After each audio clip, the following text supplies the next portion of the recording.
আসসালামু আলাইকুম সুপ্রিয় দর্শক, আমি ডাক্তার মোহাম্মদ তৌসিফুর রহমান, ক্যান্সার বিশেষজ্ঞ, টিএমএসএস ক্যান্সার সেন্টার, বগুড়া। আজকে আমরা যে বিষয়টি নিয়ে আলোচনা করব, যেটি খুবই গুরুত্বপূর্ণ একটি বিষয়, এবং সেটা হচ্ছে স্তন ক্যান্সার শনাক্তকরণ এবং চিকিৎসা। ইতোপূর্বে আমরা স্তন ক্যান্সার সম্পর্কিত বিভিন্ন বিষয় নিয়ে আলোচনা করেছি। আজকে আমরা জানব শনাক্তকরণ কিভাবে করা যায়। স্তন ক্যান্সার শনাক্তকরণের জন্য আমরা যে ডায়াগনোসিস, সেটাকে আমরা মেডিকেলীয় ভাষায় আমরা যেটা বলে থাকি, যেটাকে বলা হয় যে ট্রিপল অ্যাসেসমেন্ট। ট্রিপল অ্যাসেসমেন্টটা কিভাবে করা হয়? এটা প্রথমে ক্লিনিক্যাল ব্রেস্ট এক্সামিনেশন করা হয়। একজন এক্সপার্ট বিশেষজ্ঞ ডাক্তার তিনি ক্লিনিক্যাল ব্রেস্ট এক্সামিনেশন করবেন। এরপরে তিনি ইমেজিং টেস্ট করবেন। ইমেজিং টেস্টের মধ্যে রয়েছে আল্ট্রাসোনোগ্রাম, ম্যামোগ্রাম, এমআরআই, ক্ষেত্র বিশেষে পেট সিটি স্ক্যান। এরপরে আমরা যেই টেস্টটা করি সেটা হচ্ছে হিস্টোপ্যাথোলজিক্যাল টেস্ট বা টিস্যু ডায়াগনোসিস।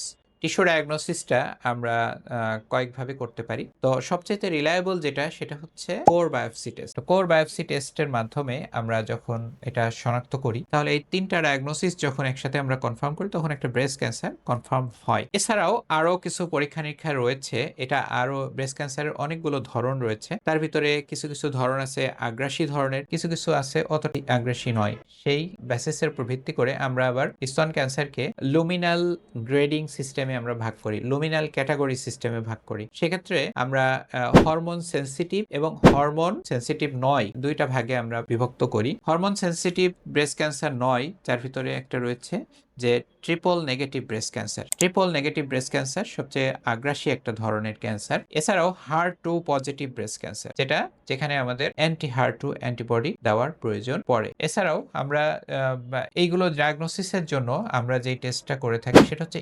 ইমিউনোহিস্টোকেমিস্ট্রি টেস্ট, এবং ক্ষেত্র বিশেষে আমরা ফিশ টেস্ট করে থাকি। তার মাধ্যমে আমরা ডিটেক্ট করি যে এটা লুমিনাল কোন ক্যাটাগরিতে আছে, হরমোন সেন্সিটিভ নাকি এটা হরমোন সেন্সিটিভ নয়, নাকি অ্যান্টিবডি সেন্সিটিভ। এরপরে আমরা ডায়াগনোসিসের পরে আমরা স্টেজিং করি। স্টেজিংটা আমরা কিভাবে করি? যেমন আমরা হোল বডি বোন স্ক্যান টেস্ট করি, যেমন আমরা সিটি স্ক্যান করি, যেমন আমরা এমআরআই করি, যেমন আমরা whole body PET CT scan test করি। এছাড়াও routine blood test, organ function test, যার মধ্যে রয়েছে liver function test, kidney function test এবং কার্ডিয়াক টেস্ট অন্যতম। তো প্রিয় দর্শক, আমরা স্তন ক্যান্সার শনাক্তকরণ এবং স্টেজিং করার পরে আমরা যেই ধাপে যাই সেটি হচ্ছে ট্রিটমেন্ট। ট্রিটমেন্টের শুরুতেই আমরা যেই কাজটা করি যে তার আমরা একটা টোটাল একটা প্ল্যানিং করে ফেলি, এবং তার স্টেজিং ইভ্যালুয়েশনটা আমরা টেস্টের মাধ্যমে যখন করে ফেলি, পরে আমরা সেই স্টেজ অনুযায়ী তার ট্রিটমেন্ট প্ল্যানিংটা আমরা করে ফেলি। ট্রিটমেন্ট প্ল্যানিং এর সময় আমরা যদি লোকালি অ্যাডভান্সড হয়, তাহলে সেক্ষেত্রে আমরা ইনিশিয়ালি কেমোথেরাপি দিয়ে, তারপরে নিওঅ্যাডজুভেন্ট দিয়ে, তারপরে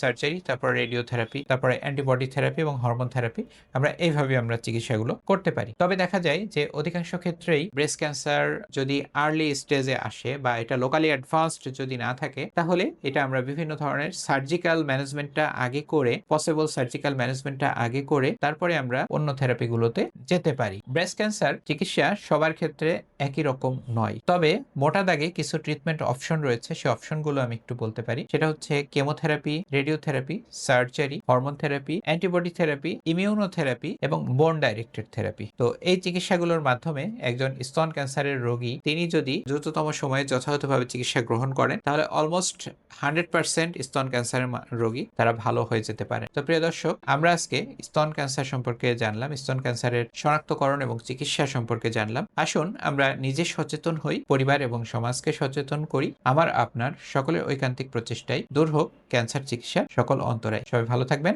আসসালামু আলাইকুম।